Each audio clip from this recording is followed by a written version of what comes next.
আল্লাহকে বললাম যে আল্লাহ তুমি পরীক্ষা করতেছো তোমার বান্দার, যে তোমার বান্দা তোমাকে, তোমার দ্বীনকে, তোমার রসুলকে, তোমার রসুলের আদর্শকে কতটা ভালোবাসে তুমি এটা পরীক্ষা করতেছো। আর এই পরীক্ষা করার জন্য জীবন দিছো মাত্র কয়টা? একটা মাত্র জীবন দিছো। আর ওই একটা জীবন দিয়ে আল্লাহ তোমাকে কিভাবে দেখাবো যে আমি তোমাকে আর তোমার দ্বীনকে কতটা ভালোবাসি? তুমি আমাকে 1000 জীবন দান করতাম, একটা একটা করে জীবন তোমার জন্য উৎসর্গ করে তোমার বান্দা আব্দুল্লাহ বিন হুযাফা দুনিয়ার সামনে প্রমাণ করে দিত ইমানদারের কাছে ইমানের দাম কত বেশি। তো এই জন্য কান্দি বেটা, আহাম্মক জানি কথাকার। তুই মনে করছিস যে মুসলমান জীবনের মায়ায় কান্দে? আরে মুসলমান তো বিশ্বাস করে যে যতদিন বেঁচে আছি ততদিন কষ্টে আছি, আল্লাহর জন্য জীবন দিব আর জান্নাতে যাব। কি বলেন? সন্দেহ আছে? আল্লাহর জন্য জীবন দেওয়ার মধ্যে আর জান্নাতের মধ্যখানে কোনো দূরত্ব নাই, কোনো দূরত্ব নাই। তুমি জীবন দিবা আল্লাহর জন্য আর জান্নাতে যাবা। তাহলে ভয় কারে দেখাও মিয়া?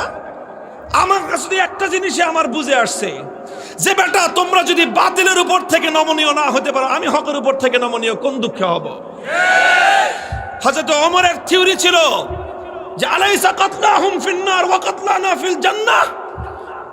হযরত ওমর রাগে ক্ষোভে হুজুর সাল্লাল্লাহু আলাইহি ওয়াসাল্লাম এসে বলতেছে যে হুজুর আচ্ছা কোন তো থিওরিটা এটা কিনা যে বেঈমানরা মরলে জাহান্নামে যাবে, ইমানদাররা মরলে জান্নাতে যাবে, কথা ঠিক আছে না হুজুর?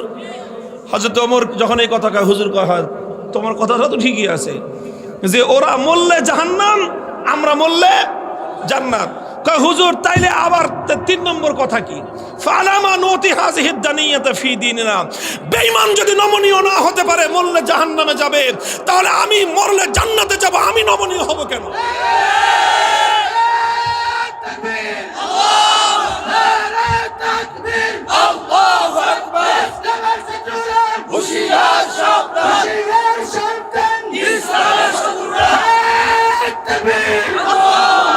আরে বেঈমানরা যদি বাতিলের পথ ছাড়তে না পারে, ইমানদাররা হকের পথ ছাড়বে কেন?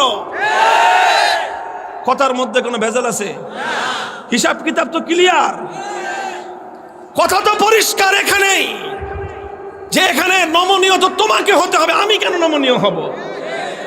যেখানে তুমি বাতিলের উপর, আমি হকের উপর, তুমি দ্বীনের উপর, আমি দ্বীনের উপর, তুমি কোরআনের বিপক্ষে, আমি যখন কোরআনের পক্ষে, নমনীয় তোমাকেই হতে হবে, আমার নমনীয় হওয়ার কোনো স্কোপ নাই।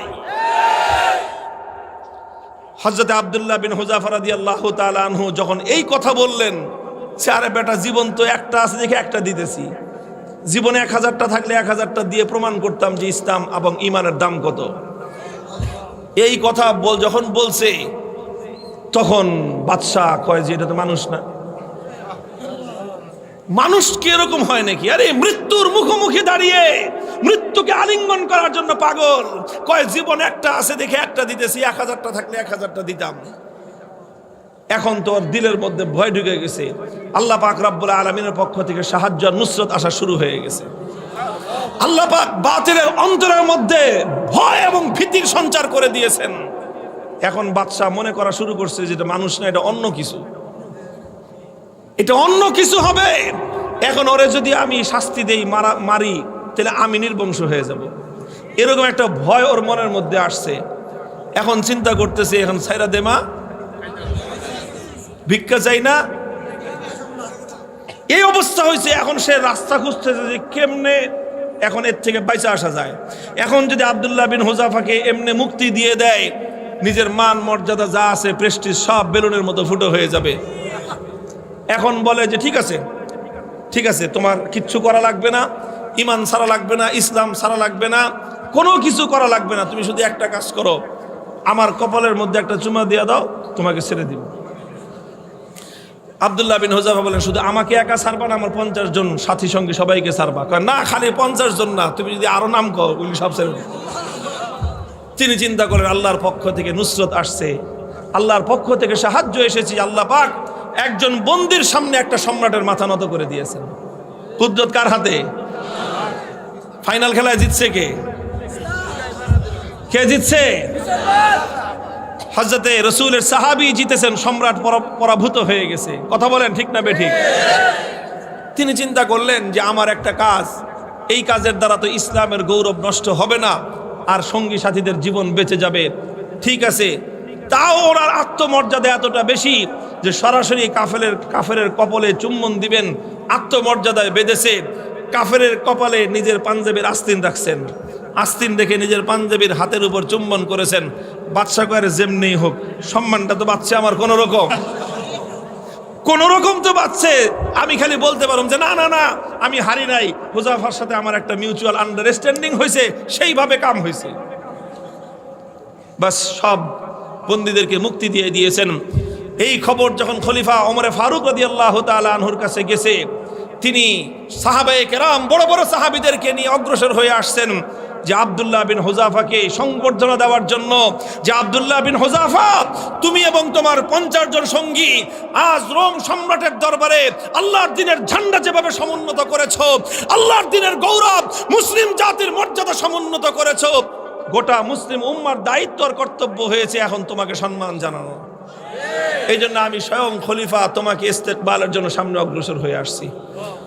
মুহতারাম হাজিরিন, উলামায়ে কেরামকে বলি আর আলেমদের সাথে যারা আছেন তাদেরকে বলি, হকের উপর অটল থাকতে হবে। জীবন যাওয়া না যাওয়াটা বড় প্রশ্ন নয়, বড় প্রশ্ন হলো আমার জীবনটা হকের পথে গেল কিনা। জীবনের শেষ মুহূর্ত পর্যন্ত ইসলামকে, আল্লাহর দ্বীনকে বিক্রি করে ব্যক্তিগত স্বার্থ উদ্ধার করা যাবে না। আল্লাহ পাক তৌফিক দান করেন, আমিন বলেন। ইনশাআল্লাহ এভাবেই আমরা পথ চলবো, ইনশাআল্লাহ ইনশাআল্লাহ এভাবেই পথ চলবো। সাধারণ মানুষকে বলি, যারা আলেম ওলামাদের বিরোধিতা করেন একটু বুঝে শুনে করবেন। আলেম ওলামাদের বিরোধিতা করেন, বুঝে শুনে করবেন। খালি নেতায় ডাকছে আলেমের বিপক্ষে নেমে পড়েন না। খবরদার, আলেম যখন কোরআনের পক্ষে নামে, কোরআনের বিপক্ষে যেই নামুক না কেন, রাজনীতির কারণে যে কোনো নেতার পিছনে রাজনীতি করতে পারেন। দেশের উন্নয়নের স্বার্থে, রাজনীতির উন্নয়নের স্বার্থে যে কাউকে নেতা মেনে যে কোনো দলের আদর্শে রাজনীতি করেন, যে কোনো দলের হয়ে আপনি এলাকার উন্নয়ন করেন, কোনো অসুবিধা নাই। কিন্তু খবরদার, খবরদার, আল্লাহ না করুন, আল্লাহ না করুন, কখনো যদি কোনো নেতা আপনাকে আলেমের বিপক্ষে ডাকে, ইসলামের বিপক্ষে ডাকে, আপনি আপনার বিবেক দিয়ে যাচাই করবেন হক কোন পথে আছে, কোরআনের কথা কার পক্ষে আছে। আপনি তখন যদি কোরআনের কথাকে পিছনে ফেলে নেতার কথাকে অগ্রাধিকার দেন, বোঝা গেল যে আপনি আপনার রাজনীতির সামনে ঈমান বিক্রি করলেন। আর যদি আপনি মনে করেন যে না, নেতার জায়গায় আছে কিন্তু কোরআনের বিপক্ষে নেতার আনুগত্য করতে আমি প্রস্তুত না, তাহলে আপনার রাজনীতিকে আপনি কোরআনের সামনে নত করে দিলেন, আপনি ঈমানদার। মুহতারাম হাজিরিন, আল্লাহ পাক আমাদেরকে বুঝবার তৌফিক দান করুন। উলামায়ে কেরামকে অবস্থান বিবেচনা করবেন, আলেমদের কথা বিবেচনা করবেন যে কোরআন হাদিসের পক্ষে আছে কিনা। যদি আলেমের কথা কোরআন হাদিসের পক্ষে থেকে থাকে, ইসলামের পক্ষে থেকে থাকে, আপনি মুসলমান হয়ে থাকলে যে কোনো রাজনৈতিক দল করেন, যে কোনো নেতার নেতৃত্বে চলেন, কিন্তু খবরদার, যখন প্রশ্ন হবে হক এবং বাতিল, যখন প্রশ্ন হবে তাওহীদ এবং কুফর, যখন প্রশ্ন হবে ইসলাম এবং কুফর, তখন আপনাকে ইসলামের পক্ষেই থাকতে হবে।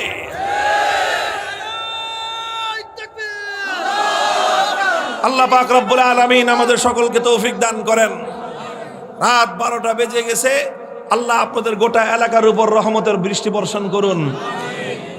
শাসক বর্গ, আমরা তাদের কল্যাণকামী, আল্লাহ তাদের দ্বারা দেশ, জাতি এবং ইসলামের কল্যাণে ভূমিকা পালন করান। তাদেরকে বেশি বেশি ভালো কাজ করার তৌফিক দান করুন। ভুল ত্রুটি থেকে আল্লাহ পাক রব্বুল আলামিন কুদরতের মাধ্যমে তাদেরকে হেফাজত করুন।